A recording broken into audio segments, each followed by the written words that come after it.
नमस्कार दोस्तों, सुभाष की बात में आपका स्वागत है। आप सभी को एशियन न्यूज जनधारा परिवार की ओर से दीपावली की बहुत बहुत शुभकामनाएं। आपका पूरा जीवन मंगलमय हो और आप हमारे साथ हमारे चैनल पे बने रहकर बहुत सारी ऐसी खबरें देखें जो सामाजिक सरोकार से जुड़ी हुई है। तो हम पहले बात करेंगे रामलला की।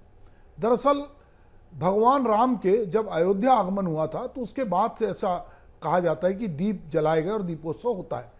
आज अयोध्या में चूंकि भगवान राम का भव्य मंदिर बन रहा है और वो जनवरी में उद्घाटित हो रहा है, तो आज बड़े पैमाने पे अयोध्या में दीपोत्सव की तैयारी चल रही है और 54 देशों के एम्बेसडर वहाँ आ रहे हैं और साधु संत एकत्र हुए हैं। और अयोध्या चूंकि एक प्रतीक है, दिवाली का बड़ा प्रतीक है, तो कई सालों से वहाँ दीपोत्सव हो रहा है, पर इस बार का दीपोत्सव उससे अलग है।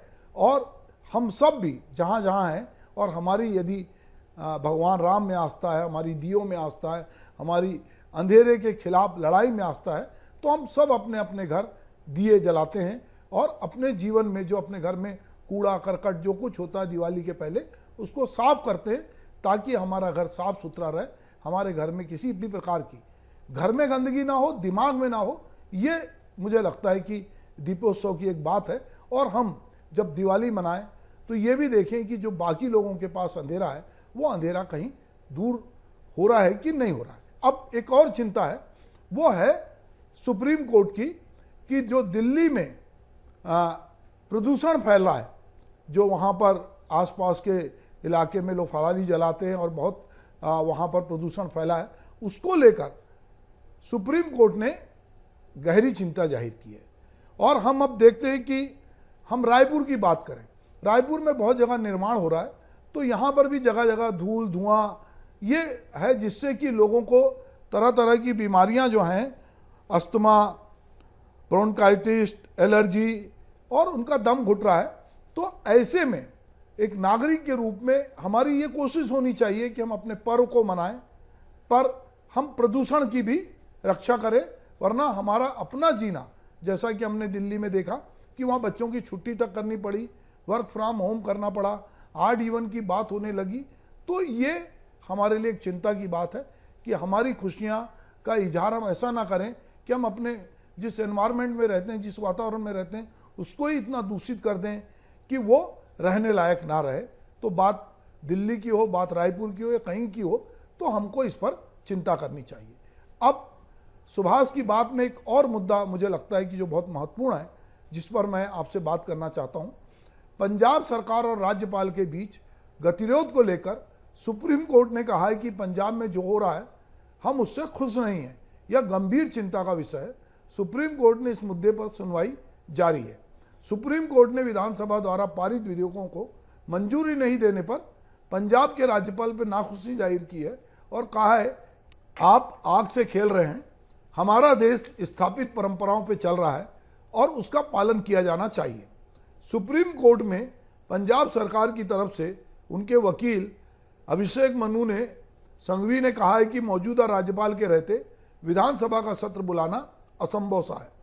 मुख्य न्यायाधीश ने पंजाब राज्यपाल के वकील से पूछा है कि अगर विधानसभा का कोई सत्र अवैध घोषित हो जाता है तो उस सदन द्वारा पास किया गया बिल कैसे गैर कानूनी हो जाएगा।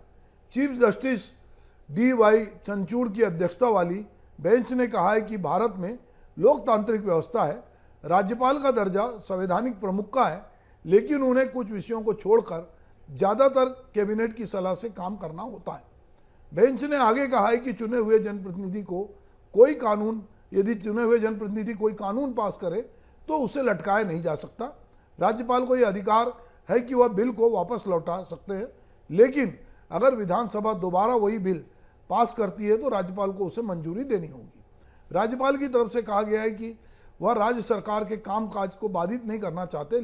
उन्होंने विधानसभा से पारित 100 से ज़्यादा विधेयकों को अपनी मंजूरी दी है, लेकिन इस मामले में उन्हें इस बात पर संदेह है कि विधानसभा का सत्र समाप्त कर नया सत्र बुलाने की वजह से फिर से इस सत्र की बैठक बुलाने का कानूनन गलत है। इस कारण उन्होंने विधेयकों पर फैसला लेने से पहले कानूनी सलाह लेनी उचित समझी है और उन्होंने सचिवालय की तरफ कहा है कि अगर सुप्रीम कोर्ट जून में बुलाई गई विधानसभा की बैठक को वैधानिक करार देता है तो राज्यपाल उसे बैठक में पारित कर विधेयकों पर फैसला ले लेंगे। इधर राज्यपाल द्वारा विधेयक के पास करने में देरी के खिलाफ तमिलनाडु सरकार ने सुप्रीम कोर्ट में याचिका दायर की है।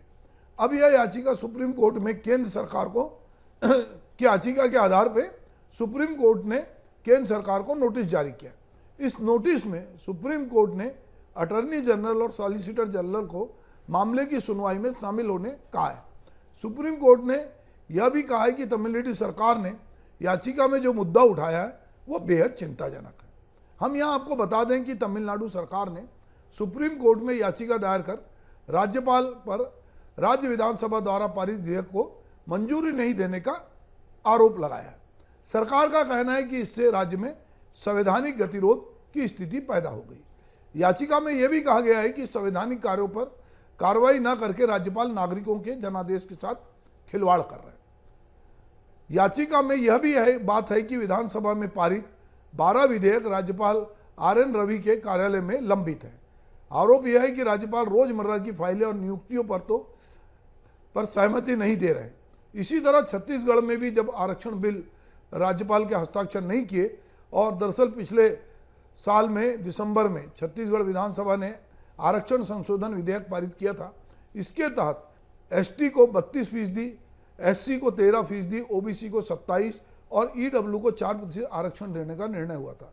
सरकार के मुताबिक कि ये जो डाटा इकट्ठा किया गया था, क्वालिफाइंग डाटा, एबल डाटा जो इकट्ठा किया गया था, उसको आधार मान के ये तय किया गया। लेकिन उसके बाद राजभवन में ये विधेयक महामहिम के हस्ताक्षर के लिए इंतजार करता रहा। दोनों ओर से सवाल जवाब का दौर चलता रहा, लेकिन मामला आगे नहीं बढ़ पाया। अब यहाँ एक बड़ी महत्वपूर्ण बात है कि अभी बिहार में जो आरक्षण हुआ है, जो कि सब लोग अभी विधानसभा के चुनाव हैं, तो राहुल गांधी और कांग्रेस के तमाम नेता कह रहे हैं कि हम जातिगत गणना कराएंगे। और ये मामला सबसे ज़्यादा तूल पकड़ा है बिहार से, जहाँ पर कि ये जातिगत गणना के आंकड़े जारी किए गए और अब विधानसभा ने 75% आरक्षण भी पारित कर दिया है। अब चूंकि छत्तीसगढ़ ने जब ये आरक्षण बिल पास किया था तो कहा था कि देश का सबसे बड़ा राज्य है जिसमें इतना बड़ा आरक्षण हो रहा है। अब छत्तीसगढ़ ने भी कहा है कि जैसे ही कांग्रेस की सरकार बनेगी तो यहाँ पर भी जो जातिगत गणना होगी। यही बात मध्य प्रदेश में कही जा रही, यही बात राजस्थान में की जा रही। तो अब आने वाले दिनों में जो आरक्षण है वो भी एक बड़ा मुद्दा होगा, क्योंकि जब जातिगत गणना होगी तो निश्चित रूप से जो OBC में अलग अलग लोग हैं, अति पिछड़े लोग हैं, वो सब का आरक्षण का प्रतिशत बढ़ेगा। तो अभी जो मौजूदा स्ट्रक्चर है वो निश्चित रूप से वो प्रभावित होगा और इसके परिणाम दूरगामी हम देखेंगे, क्योंकि हमने देखा है कि इसके पहले जब मंडल कमीशन आया था और उसके किस तरह के परिणाम हुए थे, तो निश्चित रूप से धीरे धीरे ये जो इंडिया गठबंधन ने जातिगत गणना की बात की है, तो कहीं ना कहीं ये जो एक सांप्रदायिक ध्रुवीकरण हो रहा था या कहीं कि हिंदुत्व की बात आ रही थी, उसके टक्कर में इन्होंने ये लेके आए हैं। पता नहीं कि आने वाले समय में क्या होगा, पर जो लोग कॉम्पिटिटिव एग्जाम में बैठते हैं, जो अच्छे पढ़ने लिखने वाले हैं, उनके मन में ये भय आता है कि आगे हमारा क्या होगा। तो ये बहुत सारा संशय लोगों के मन में है। तो जो भी राजनीतिक दल हैं जो इसका समर्थन कर रहे हैं, उनको बार बार आगे आके केवल एक शब्द नहीं कि हम जातिगत गणना कराएंगे, उनको खासकर नौजवानों को बताना चाहिए कि ये पूरा आरक्षण का मामला क्या है, जातिगत गणना क्या है, इसके परिणाम क्या होंगे, कितनी नौकरी निकल रही हैं, कितनी जगह किस किस तरह का आरक्षण मिलेगा। ये हर इस समय नागरिक की जिम्मेदारी है, जो कि पार्टी पॉलिटिक्स से, जो कि खास करके कांग्रेस और इंडिया गठबंधन से जुड़े हैं। क्योंकि हो सकता है कि हमने मंडल कमीशन को पहले देखा है और उसमें उग्रवाद देखा है, तो ऐसी कोई पुनरावृत्ति ना हो, केवल चुनाव तक ये मुद्दे सीमित ना रहे, ये बात भी हमको सोचना पड़ेगा। अभी जो मैं आपसे बात कर रहा था कि ये जो सुप्रीम कोर्ट द्वारा जो पंजाब के राज्यपाल को खरी खरी बात कही गई है कि आग से आप खेल रहे हैं, ये एक गंभीर मामला है कि कोई राज्यपाल जो होता है, राजभवन जो होता है, वो किस तरह से हस्तक्षेप करता है, उसको लेकर सुप्रीम कोर्ट को इस तरह की टिप्पणी करनी पड़ रही है।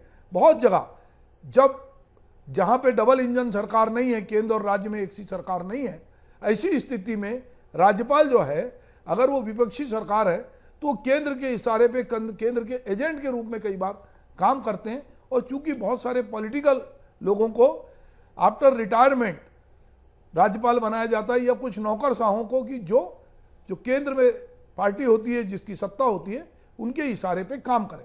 हमने दिल्ली में और बहुत सारे राज्य जहां पर विपक्ष की सरकार रही है, वहां पर ये दिक्कत हमने देखी है कि राजभवन एक प्रकार का विपक्ष की भूमिका निभाने लगता है, जो कि उसकी भूमिका नहीं है, और जिस पर सुप्रीम कोर्ट ने अभी अपनी चिंता जाहिर की है। सुप्रीम कोर्ट ने कहा है कि हमारा देश तय परंपरा से चलता है, मुख्यमंत्री राज्यपाल को मिलकर काम करना चाहिए। यदि कोई विधेयक गलत तरीके से पास हुआ है तो उसे वापस करना चाहिए।